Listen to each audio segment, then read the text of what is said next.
já estou aqui no ambiente, né? Ó. Então, a primeira coisa que a gente faz é vir aqui no menu Arquivo e clicar aqui em Novo Script. Eu tinha falado para vocês, né? Cada um gosta de organizar isso aqui de uma forma. Eu prefiro deixar o console, que é onde sai o output, né? O retorno da função que eu executo, eu prefiro deixá-lo à esquerda. Então, eu clico aqui nele, no console, venho no menu Janela e divido lado a lado. Ou seja, dessa forma aqui, ó, eu tenho aqui à direita, é onde eu vou digitar as funções, né, onde eu executo as coisas, e à esquerda é sempre onde vai aparecer a resposta do que eu executar, certo? Aí, olha só, como a gente, assim, deixa eu só saber mais uma coisa, quem é que nunca usou o R? Tem alguém na sala que nunca usou? Tá, alguém já usou alguma vez, né? Certo, então, Tipo, usar, eu, tipo, igual teve uns mini cursos que teve na UF, eu acho que foi até você que deu a aula, que, tipo, minha experiência foi basicamente aquilo e acho que algumas poucas atividades, mas eu não sou, tipo, tão experiente assim.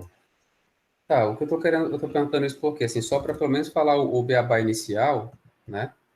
Que é, assim, o R, a gente pode usá-lo de várias formas diferentes. Primeiro que ele é um programa estatístico, né? Um programa criado para a gente realizar análises estatísticas de uma forma geral, né? Desde aquela básica, descritiva, cálculo de média, moda, mediana, desvio padrão, até modelagens realmente mais complexas, certo? Então, que vai de modelos de regressão, né? A modelos de cópulas, análise variada, séries temporais, etc. E a gente consegue usar esse programa de várias formas diferentes. Então, por exemplo, eu consigo usar o programa como se ele fosse uma calculadora, né, que vai do 5 mais 5, e eu executo essa linha de comando apertando F5, tá? Aí ele vai soltar aqui à minha esquerda o resultado que é 10. Então, ele faz dessas continhas básicas, né, como calculadora, por exemplo, a gente pode usar também funções que já foram criadas por outras pessoas, né, que já estão prontas para uso, tá? Então, normalmente, o usuário básico, intermediário de R, ele usa muito dessas funções prontas, tá? E, normalmente, o que a gente faz, então? A gente baixa algum pacote, né? O que é um pacote? Um pacote, ele é composto, né, por um conjunto de funções, certo? Ou seja, a gente vai baixar um pacote que tem funções que a gente precisa usar, certo? E a gente só precisa, claro, baixar ou instalar esse pacote uma vez.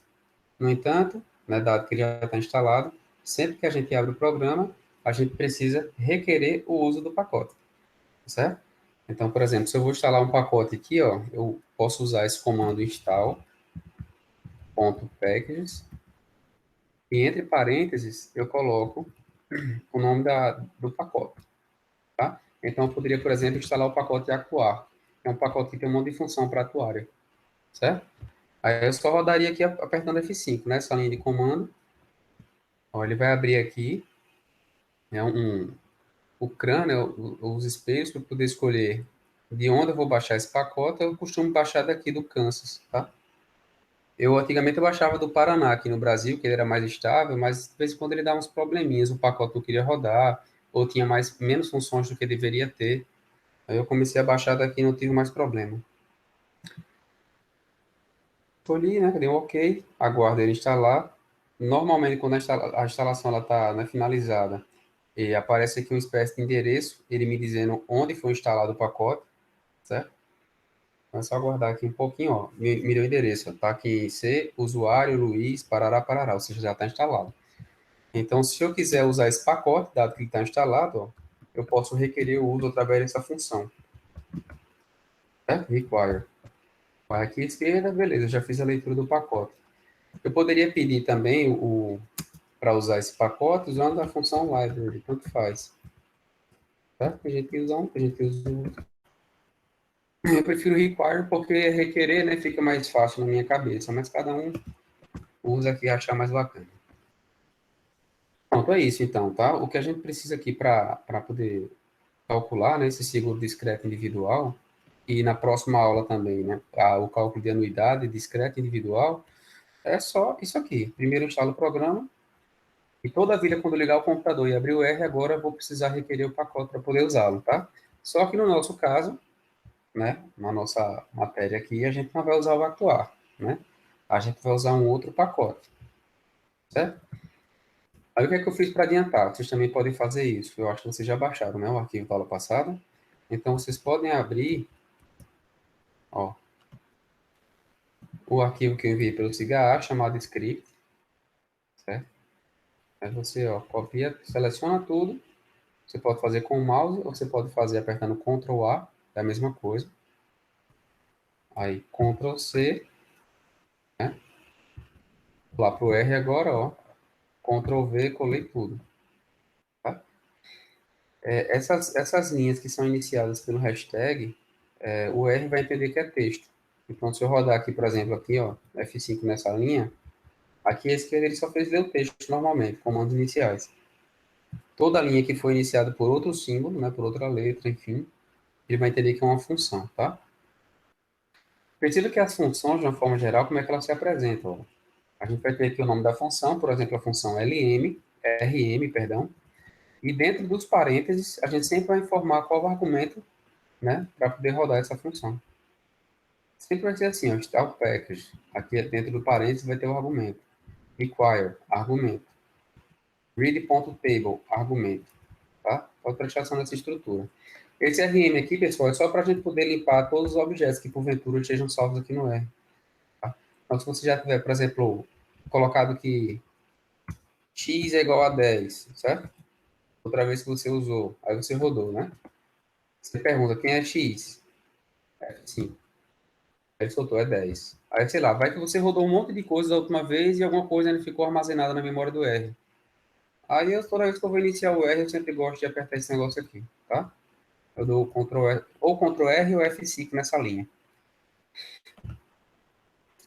Pronto, aí comecei, né? Ó, então vou rodar o install package. Na verdade, eu não vou rodar porque eu já instalei, né? Que acaso alguém não tenha instalado ainda, pode apertar F5 nessa linha. Não se esqueça que o R ele entende, tá? Se você botar o cursor no início da linha ou na metade aqui da palavra, ó, enfim, ele vai rodar em qualquer lugar da linha. Você pode apertar F5.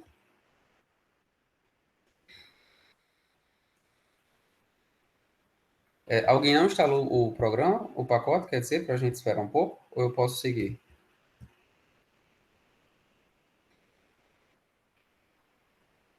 Posso seguir, né? Tá certo. Pronto, então, né, eu vou requerer aqui o uso do pacote. Deu certo. Não se esqueçam que sempre que eu rodo uma linha aqui, né, a gente olha para cá para ver se ele apontou algum tipo de erro, certo? Normalmente ele bota esse erro na letra azul, mas aqui não mostrou nenhum erro não, né?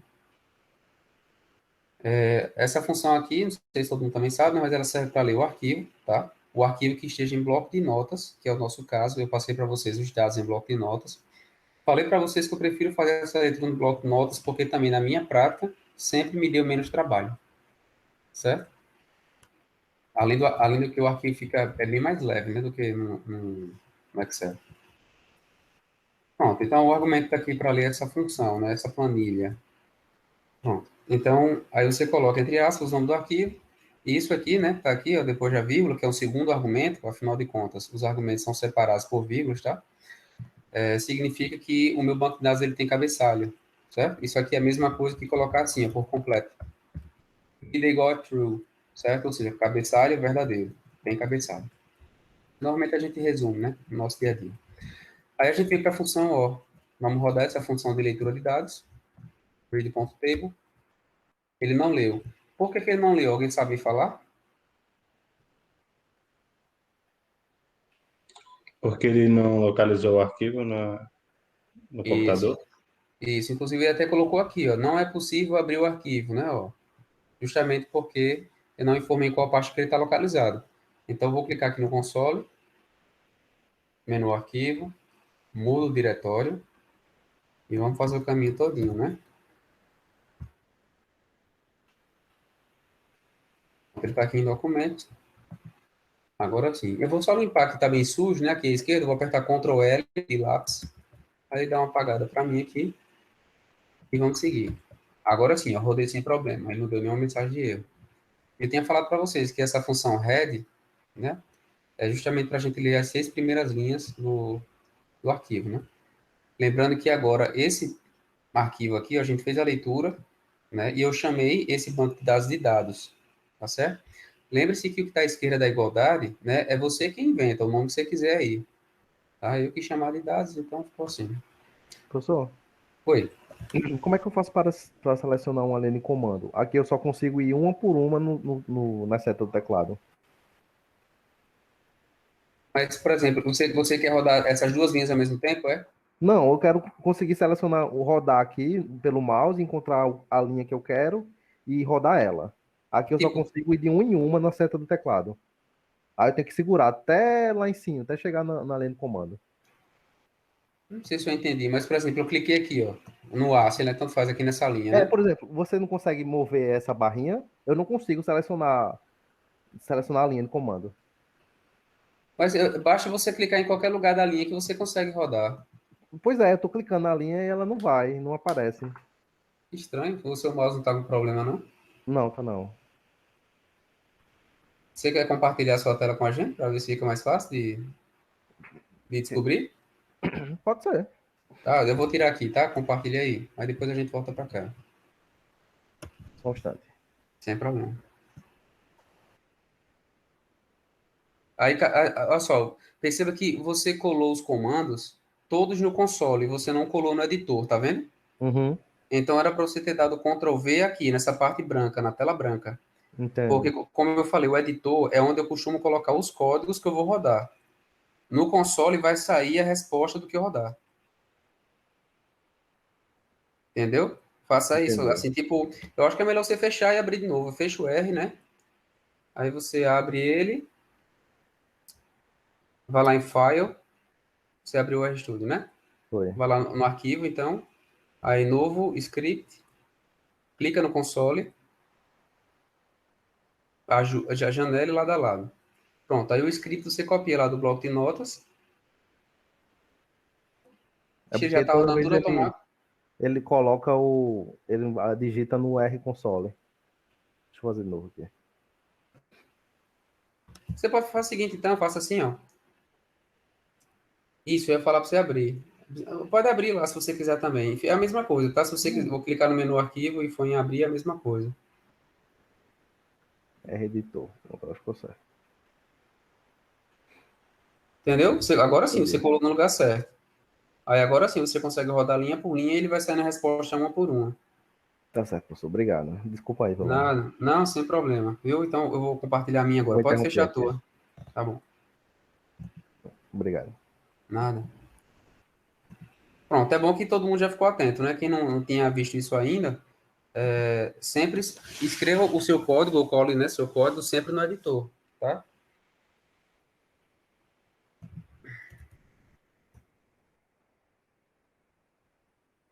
Pronto. Então, né, rodei, chamei de dados, né? E aqui, ó, as 6 primeiras linhas, certo? Do meu arquivo chamado dados. Eu tenho aqui a idade, probabilidade de vida, a de morte e o número de vivos. Né? Tem essas 4 colunas aí, 4 variáveis. Beleza. Se eu quisesse qualquer informação sobre isso aí, pessoal, claro que a gente consegue fazer, né? Calcular qualquer coisa aqui, qualquer estatística, né? Mas vamos para a nossa aula de matemática atuarial. Então, mostrei aqui para vocês que, por exemplo, eu consigo calcular algumas outras, né, informações da tábua de vida, e, por exemplo, somente do L de x. Certo? Nesse caso, claro, eu já coloquei um arquivo com mais função, né, para a gente usar esse L de x aqui, através dessa primeira função new, né, life table, e também eu posso usar o P e o Q para gerar a tábua de vida através dessa função aqui, proves to life table. Então, olha só, nesse primeiro caso, o que é que eu estou fazendo? Eu estou usando essa função new, certo? Eu estou dizendo aqui que eu quero criar, aqui o primeiro argumento é dizer que tipo de tabela que você quer criar.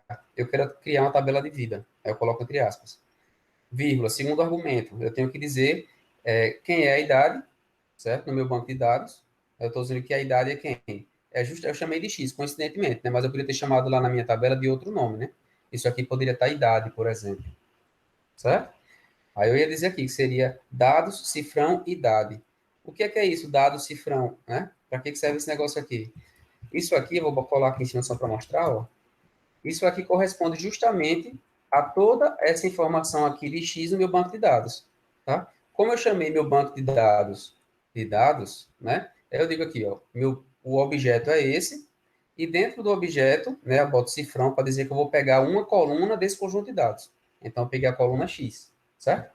Que é isso aqui. Então, quando eu rodar isso aqui, ó, ele vai mostrar para mim de 0 até 100 e alguma coisa. Eu não lembro mais quanto é. Até 111, ó. Então, esse conjunto de dados, ele varia o X de 0 até 111. A mesma coisa aqui, né? Quando ele me pergunta, ó, isso aqui é um argumento da função new, certo? Você vai usar quem como L de X? Coincidentemente, eu chamei essa variável no meu banco de dados de L de X. Está aqui ela, ó. Tá vendo? Mas eu poderia ter chamado de outra coisa. Vivos, número de vivos, sei lá. Ou usado outra letra para simbolizar, tá? Mesma coisa. Então, eu vou usar aqui, eu vou dizendo para ele que meu L de X é o L de X que faz parte do meu conjunto de dados chamado dados, tá? E por último, aí você quiser dar um nome para essa tábua, você dá. Eu coloquei esse nome aí, IBGE 2009, ambos os sexos, certo? Pronto, já informei. Rapidinho, é que o meu eu fiz tudo certo aqui e não está conseguindo localizar a pasta. Assim, para facilitar, que esse negócio é meio chato quando a gente está começando a usar o R, coloca o teu banco de dados na área de trabalho, Certo. coloca num lugar fácil assim, downloads, qualquer coisa assim, porque aí fica fácil localizar lá no diretório. Não, então, eu fui no diretório e coloquei numa pasta específica e não, mesmo assim não foi. Eu vou colocar aqui na área de trabalho para ver se vai. Tá, se Vê você não se o nome conseguir. do arquivo é o mesmo que está aqui, teste. Talvez seja isso. No meu aconteceu isso também. Eu coloquei teste, eu tirei teste.txt, coloquei teste 1, daí eu tô vendo aqui. Tá. Espera aí, deixa eu ver aqui. Deixa eu montar.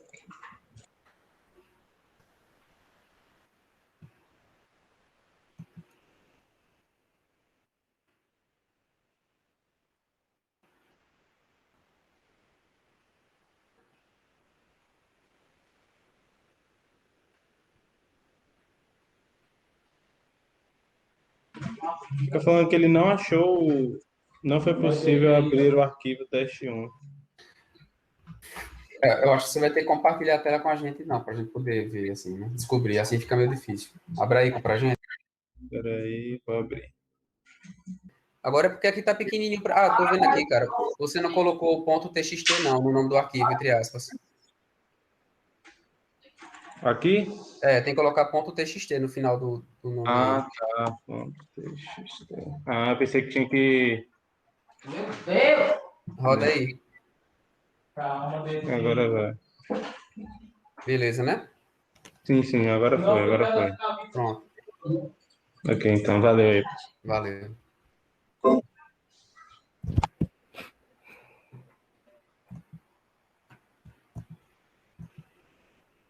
Você vê que a diferença é grande, né? Entre ter esse tipo de aula assim, né? E quando é realmente no laboratório, que aí tem como um colega ajudar o outro, a gente vai passando de máquina em máquina, né? Assim dá um pouquinho mais de trabalho, mas vai dar certo. Vamos lá.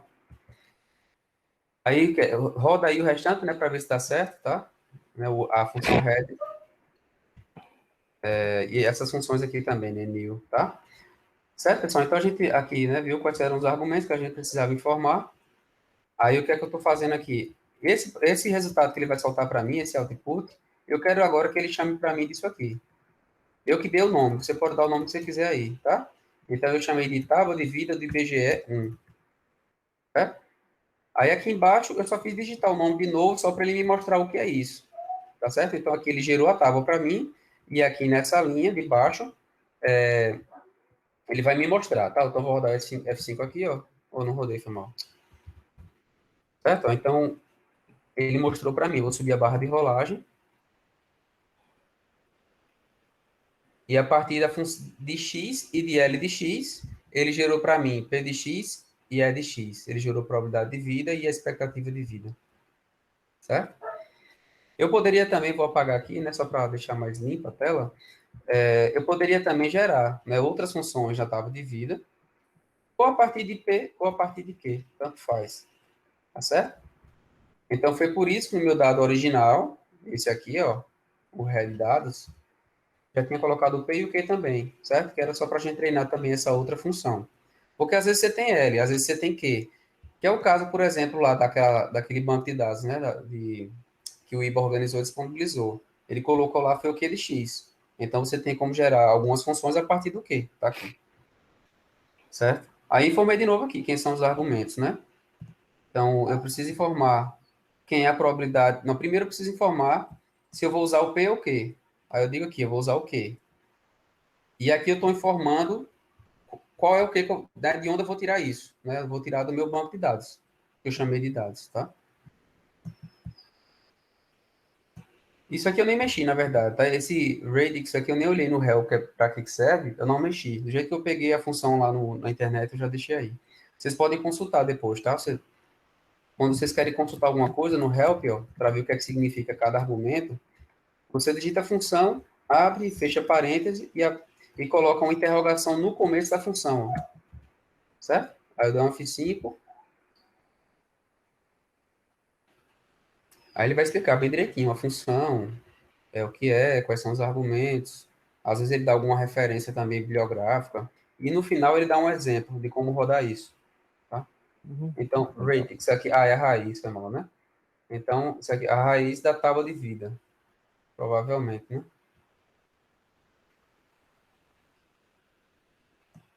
Isso aqui, pessoal, deve ser o L de zero, tá certo? O L de zero não é a raiz da tábua, né? Tudo bem? O número de sobreviventes é a idade zero. Aí a gente pode especificar aqui se é 10 mil, se é 100 mil, né? Normalmente a gente coloca alguma coisa assim, né? Normalmente eu coloco 100 mil, tá? Mas deixa assim mesmo, não tem problema não. Pronto. Aí eu posso, então, vou rodar a função. Ele rodou sem problemas, ó, não saiu nenhum erro aqui. E depois aqui embaixo, na linha de baixo, eu peço para ele me mostrar a tabela gerada. Aqui. Ele gerou essa tabela para mim. Ele encontrou aqui também, a partir de Q de X, ele encontrou L, P e E. Certo? Então, basicamente é isso. A parte inicial foi só para mostrar que eu consigo encontrar essas funções biométricas a partir ou do número de vivos ou de alguma probabilidade de vida ou de morte. Beleza? Só para vocês verem aqui, ó, que eu poderia também ter encontrado essas coisas através de P de X. Rodou do mesmo jeito, tá vendo? E gerou uma tábua para mim do mesmo jeito. L, P e E. Beleza? Sem problema. Né? Aqui é tranquilo. Pronto, depois de conseguir construir aí essa parte dessa tábua de vida, né? Já que ele sempre me dá L, P e E, a gente vai ver rapidamente aqui como é que constrói uma tábua de comutação. Aqui nessa função mil, essa tábua, na verdade, a gente chama de tábua atuarial, tá? Mas é a tábua de comutação, isso aqui. O que é que ele precisa para construir a tábua de comutação? Ele precisa da idade, de novo, e precisa de L de X, somente isso. Porque aqui depois eu só fiz colocar o nome da tábua. Tá? E a taxa de juros, perdão, né? A comutação a gente também precisa informar os juros. Então, eu coloquei 4%, informei quem era o X, tá aqui, né? Informei quem é o L de X, e a gente roda também sem muita dificuldade.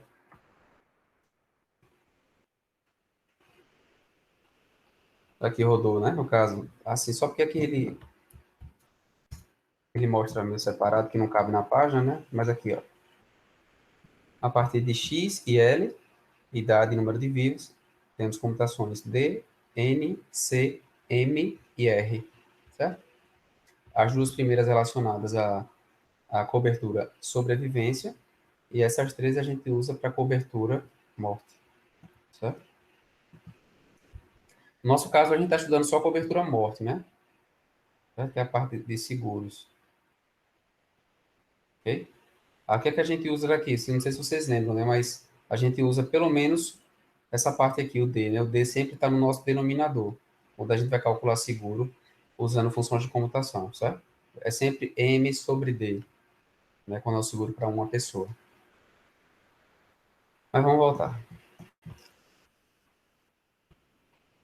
Basicamente é isso então. Então, a parte inicial, já sei como é que a gente constrói essa tábua, através de duas funções, ou new, ou então o Probability to Life Table, e a tábua de comutação também eu uso o new, né? Eu só faço notificar o argumento aqui. Ao invés de Life Table, eu coloco Actuarial Table. Aí agora a gente vem para a parte aqui de cálculo de outras informações, ou, no caso de outras funções biométricas que fazem parte de uma tábua de vida. Eu tinha mostrado para vocês. Que aqui eu calculo o Dzinho, eu vou até colocar aqui, se vocês quiserem anotar, né, quem não lembra, quem nunca viu, né, mas isso aqui representa o número de mortes entre as idades, no caso aqui, entre as idades 5, x, né, igual a 5, e a idade qual? 5 mais 2, que é 7. Certo? Então, a resposta que a gente obtiver aqui quando rodar essa função, né, ela vai justamente atender isso aqui. Ela vai informar o número de mortes entre as idades x e 7. Tá? E a gente só precisa informar o que aqui? Qual tábua, a partir de qual tábua, né, que a gente vai fazer esse cálculo, certo? A partir de qual número de vivos, a idade, né, x, e o tempo decorrido. Nesse caso aqui deu 53, tá? Aí, se você quisesse olhar isso na tábua, como é que a gente calcula, pessoal, o número de mortos? Eu vou pegar o número de vivos com a idade 5, vou pegar o número de vivos com a idade 7 e faço a subtração. Então, se eu quiser rodar a função Lzão, que era o número de vivos, o número de anos vividos pelo grupo dentro de um ano. Nesse caso aqui é a mesma coisa, né? Aqui foi dentro de 2 anos, na verdade, né? Certo? Então, o número de anos vividos dentro de 2 anos, para essas pessoas de 5 anos, considerando o formato de média aritmética, né? Ele dá esse resultado para a gente. Lembrando que eu posso mudar o peso. A função t, que é o número de anos vividos, de x até ômega. Até ômega, né? Então, a gente não precisa informar esse t, né? Probabilidade de morte entre as idades 5 e 7, né? Muito pequena, né? 0,5%. Probabilidade de sobrevivência, que é o complementar, entre 5 e 7 anos. A expectativa de vida, né, dos 5 aos 7 anos, é de quase realmente 2 anos, né? A probabilidade é muito pequena de morrer. Aqui é a taxa central de mortalidade. Normalmente é um valor próximo, né, da probabilidade de morte. E aqui eu mandei rodar tudo junto, né? Os valores todos. Só para já ir treinando outra função aí. Quando você quiser apresentar um conjunto de valores, né? Assim, uma só vez você pode usar essa função round. Tem outras também, né? Mas enfim. Deixa eu só ver se ele solta assim também. Ele solta assim, né? Já no formato de coluna. E ele usou o dízima periódica aqui também, né? Beleza. Aí aqui então, eu falei para vocês na aula que a gente pode fazer esse tipo de conta, né? Por exemplo, probabilidade de morte, considerando idade fracionada, certo? No caso anterior, a gente tinha usado aqui, ó, a probabilidade de morte entre as idades 5 e 7. As duas idades aqui, elas são inteiras, né? E aqui não. Aqui eu coloquei, por exemplo, entre 5 e 7,5, certo? Supondo que t era 2,5. Mas eu nem testei essa função para saber se o x pode ser fracionário também. Vamos fazer um teste aqui só para ver se funciona. Eu não tinha testado isso, não. Roda também, né? Pelo visto. Rodou também. Certo? Então, tanto o x quanto o t, eles podem ser fracionados sem problema nenhum. Beleza. Qualquer comentário, pessoal, pode intervir, tá? Pode falar. Se é rápido, se tiver com alguma dúvida, algum ponto que eu estou apresentando. E aqui em relação a gráfico, né? Então, a gente vai usar a função plot, e eu vou só informar dentro do parênteses o plot de que eu quero rodar.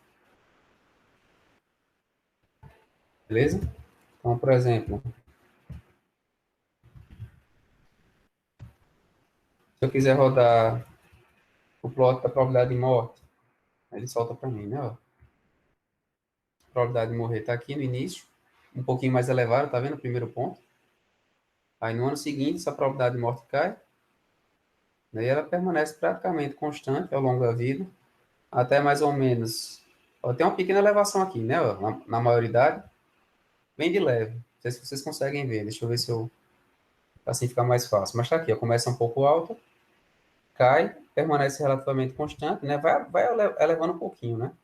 Mas quando chega aqui, ó, por exemplo, com 20 e pouco, já aumenta para cá, ó, 22 anos, sei lá, 25, e vai aumentando discretamente, né, suavemente. Aqui já dá uma elevação um pouco mais abrupta daqui para cá, quase 50 anos, 48. Isso aqui vai subindo, né, com calma. O que mais? Aí, para as outras funções também, né, probabilidade de sobrevivência, que é o complemento, né, o número de vivos também, se você quiser rodar, L de X e por aí vai. O que mais? Aí aqui a gente já chega na parte realmente que interessava a aula, que era a parte de cálculo de seguro, né? A primeira coisa que eu falei foi, se você vai calcular o seguro que só cobre morte, ou seja, ele pode ser o de vida inteira, pode ser o diferido de vida inteira, pode ser o temporário e pode ser o temporário e diferido, né? São 4 seguros que cobrem exclusivamente a morte. Para esses casos, a gente sempre vai usar essa função, até botar aqui, né? Vai usar essa função aqui, ó, A de xn. Sempre vai ser essa função. Aí dentro do parênteses, você precisa informar qual é o argumento. Então, aqui, né, a função que eu vou usar, certo? Eu vou calcular, nesse caso aqui, um seguro de vida inteira, ou seja, aqui no argumento eu vou primeiro dizer qual é a tábua que eu vou usar, né? Vou usar aquela tábua o tempo todo que eu gerei lá atrás, ó, a tábua de vida de IBGE 1. Vou informar a idade do segurado e vou informar a taxa de juros, tá? Então, só preciso de 3 argumentos para calcular esse seguro de vida inteira, certo? Nesse caso aqui, como a indenização é de 100 mil reais, eu já coloquei o valor aqui na frente para me dar o valor do prêmio que eu estou querendo calcular, certo? Se você tivesse calculado isso aqui, 100 mil reais na frente, é porque você está pressupondo que a indenização é de R$ 1, tá? Nesse caso aqui, ó, se a indenização fosse R$ 1, a gente pagaria um prêmio único e puro, né, sem parcelar e sem carregamento ainda, e 17 centavos. Nesse caso, como a indenização é de 100 mil reais, eu vou multiplicar esses 17 centavos por 100 mil, né? Ou seja, para a indenização de 100 mil reais, o prêmio custa 17 mil reais. Certo? Aí o próximo. Agora, seguro de vida inteira diferido em 10 anos. Ou seja, claro que além da idade X igual a 30, eu vou precisar informar o M igual a 10, né? Justamente o que eu adicionei aqui no argumento em relação à função anterior. O restante está igual. Mesma tábua, mesma idade do segurado e mesmos juros. Tá? Então, de novo, para ter esse tipo de cobertura, né, que paga 100 mil reais, caso eu faleça dos 40 anos para frente, dado que eu já tenho 30, eu precisaria pagar esse prêmio aqui de 16 mil reais. Próximo. Seguro de vida temporário com duração de N anos. Ele é temporário. Vou precisar colocar no argumento N igual a 20. Né? Então, mesma tábua, né, de vida, mesma idade, mesmos juros, só que agora eu preciso informar a temporariedade. Então, olha só, eu estou coberto aqui de onde a onde? Eu estou coberto dos 30 aos 50 anos. Se eu falecer né, nesse intervalo aqui de tempo, com essas idades, algum beneficiário vai receber 100 mil reais. Para isso, eu preciso pagar hoje um prêmio de 3 mil reais. Ok? Como eu já tinha falado para vocês na outra aula, o valor do prêmio, olha como é que está mudando, 17, 16, 3 mil. Claro que ele vai mudar em decorrência de quê? Primeiro, do tempo que você vai ficar coberto, né, desse período, tá? E também, claro, em função da probabilidade de morte, já que esse caso aqui ele só paga em caso de morte, né? Então, se a probabilidade de morte ela for pequena, o prêmio vai ser baixo. Se ela for alta, o prêmio vai ser alto, tá? O último seguro contra a morte, ele é temporário diferido, ou seja, eu tenho 30, só ficarei coberto efetivamente a partir dos 40 e ficarei coberto dos 40 até os 60. Certo? Então, se eu morrer entre 40 e 60 anos de idade, dado que eu já tenho 30, né? Alguém vai receber 100 mil reais, né, algum beneficiário, e eu precisaria pagar hoje, na contratação de seguro, perdão, um prêmio de 4 mil reais. Ou seja, a interpretação que a gente está fazendo é bem fácil, é bem simples, né, pessoal? Vocês não estão só aprendendo aqui a rodar no R como é que encontra esse valor, mas você sabe exatamente o que é que esse valor significa. Tá? Isso aqui é mais importante. Você está vendo aqui, qualquer programa pode fazer isso aqui para você, a conta.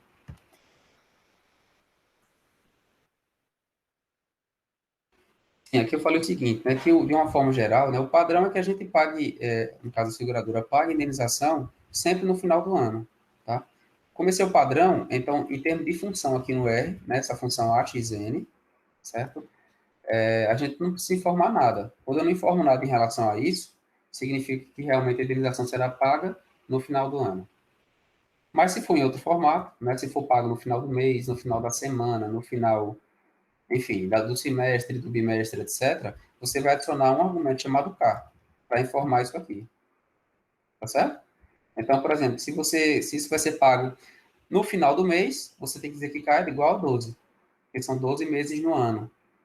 Tá certo? Se for por semestre, né? Eu não coloquei aqui não, mas se for por semestre, então são 2 semestres por ano, então K é igual a 2, tá? Se for bimestre, são 6 bimestres no ano, né? Então K é igual a 6, e assim por diante, beleza? Esse argumento só serve para isso. Nesse caso aqui, supondo que vai ser pago no final do mês de morte, a gente colocou o K igual a 12, tá aqui, ó. Tá? Então, nesse caso, a gente calculou uma temporária de 20, diferida de 10, o cara tem 30 anos, ou seja, ele está segurado dos 40 aos 60, né? E seu beneficiário indicado vai receber no final do mês de sua morte, caso ele faleça, né, dentro desse período de cobertura, tá certo? Nesse caso aqui, ó, o prêmio seria de R$ 3.459, né? Seria mais barato do que se fosse pago ao final do período.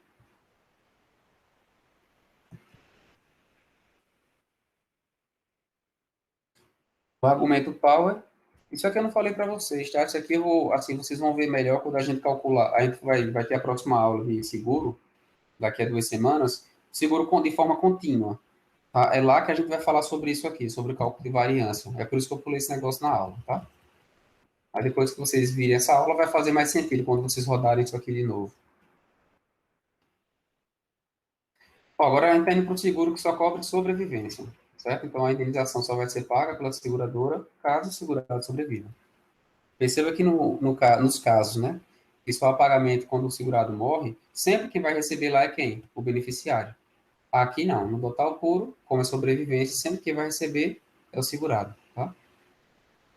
Então, nem li o texto, mas só olhando o argumento aqui, eu já estou vendo que esse segurado tem idade 30 e ele precisa chegar vivo até os 50, né, para que ele receba a indenização. Nesse caso aqui, né, supondo, claro, essa taxa de 4%, ele precisaria pagar um prêmio de R$ 43.000. Por que é alto esse prêmio? Porque a probabilidade de chegar lá vivo é muito grande. Beleza? Cálculo de variância de novo, não precisa para hoje. Seguro total misto com duração de N anos. Agora sim, a gente tem um seguro que cobre os dois eventos, tanto sobrevivência quanto morte. De novo, eu não preciso nem olhar para o enunciado, porque eu estou vendo que eu só preciso informar a tábua de vida que eu vou usar, a idade do segurado, o N, né, da temporariedade, igual a 20, taxa de juros 4. Ou seja, se o cara de 30 chegar vivo aos 50, ele recebe indenização. Se ele falecer até os 50, o beneficiário recebe a indenização. Ou seja, eu tenho falado para vocês que esse total misto, ele é a mistura de quê? De um temporário contra a morte e de um total puro. Certo? Perceba que quando a gente calculou aqui atrás o total puro, né, ó, o total puro ele tem um Ezinho, assim como a gente usa em sala de aula, né? Certo? O total puro. E o contra a morte, né, sempre vai ter um A, como eu já tenho falado para vocês aqui, ó, A de XN. Certo? Como aqui é total misto agora, a função que roda isso, ó, ela é AEXN. Beleza? Contra a morte, também sobrevivência, ou seja, total misto. Rodou isso aqui, encontrou esse valor de 46 mil, né? Perceba que é bem caro, né, contratar esse seguro, tá certo? E aqui é só mostrei outra forma de encontrar a mesma coisa, que é só se você tivesse calculado separadamente, né? Você calcular uma temporária contra a morte e depois calcular essa total puro, basta somar os dois que você vai encontrar um total misto. Certo? É exatamente a mesma coisa aqui. Pronto, isso aqui ainda não, né? Isso aqui eu botei só um extrazinho para vocês depois brincarem. Mas em relação aos seguros que a gente viu na sala, na última aula, né? A gente tem aqui as informações necessárias. Foram esses aqui que a gente estudou.